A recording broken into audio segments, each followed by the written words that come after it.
Peyğəmbər sallallahu aleyhi və səlləm bir dəfə belə bir kvadrat çəkir. Sonra içindən bir düz xət çəkir. Düz xət. Və sonra bu düz xəttin içərisində belə xırda belə xətlər çəkir. Və deyir ki, Peyğəmbər sallallahu aleyhi və səlləm deyir, bu insandır. Bu xət deyir, bu insandır.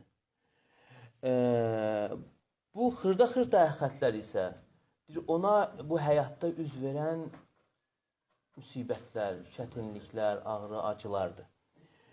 Bu isə deyir, onun əcəlidir. Bu isə onun əcəlidir. Bu isə onun arzularıdır.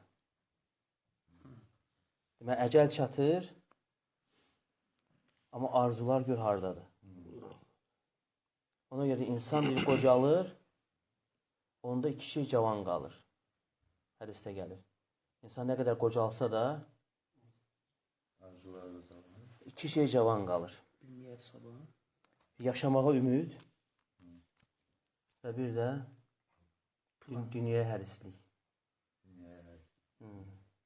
Görsən ki, insanın 100 yaşı var, cavan oğlan kimi planlar tökür.